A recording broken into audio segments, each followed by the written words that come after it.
well, the first generation to come of age with smartphones appears to be moving away from those devices, at least for now. There's a new trend among Generation Z, which is about 13 to 28-year-olds. They call it flip phone summer. Joining us to talk more about this is social media strategist Adam Rodricks. So Adam, walk us through this. How does this work? Kent, it's a way back playback, if you can believe it.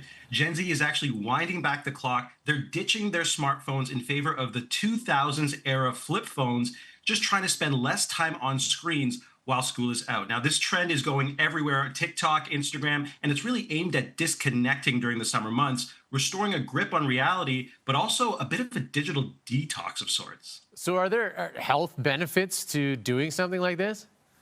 You know, there are a few reasons someone might consider a digital detox if you're worried that it's having adverse, effects on your health. Research has shown that it can help with improving the quality of your sleep, your overall mood, and even reduce some of the levels of anxiety. Moreover, I think even a temporary switch with these kids might help them to reestablish their boundaries with technology so that come the fall, they've created a different, maybe even healthier relationship with their devices. And Generation Z, we've seen this sort of before, things like record players, the Instamax cameras, like the ones you wave and they develop right there.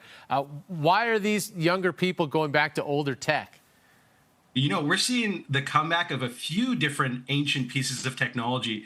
One of them that just, is absolutely making headwaves right now is vinyl records. They've actually outsold CDs in some large markets for the first time since the 1980s. We've also got CRT televisions. They've spiked in price on eBay as the gamers of yesteryear really flock to their old consoles. And as you mentioned, Kent, some of these old school film cameras, they are also continuing to outsell expectations. And guess who's buying it? It's Gen Z. Interesting. Now, do you have any advice for maybe older generations who might find it a little impractical to ditch their smartphone for a flip phone that they used to use, 20 years ago?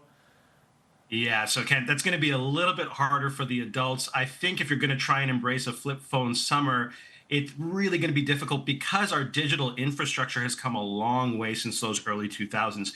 Many of our essential services, you think about your banking, transit, payment, they're all now digital first. Security checks as well. If you ever get a two-factor authentication, that also flows through our devices. And then finally, Ken, if you're going to a concert, that ticket's probably on your phone. Menus through QR codes, that's on your phone. All of these services have been digitized through mobile wallets and QR codes. So for mom and dad, it may be a little bit harder to disconnect. So is this really just a fad then? Is this just something that's going to be sort of a flash in the pan because, our lives are so integrated to the smartphone now?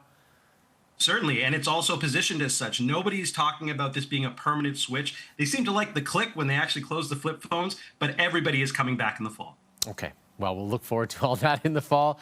Interesting trend, though. I will leave the razor in the past, I think. Anyway, Adam, appreciate your time this morning. Thanks so much for joining us. Thank you.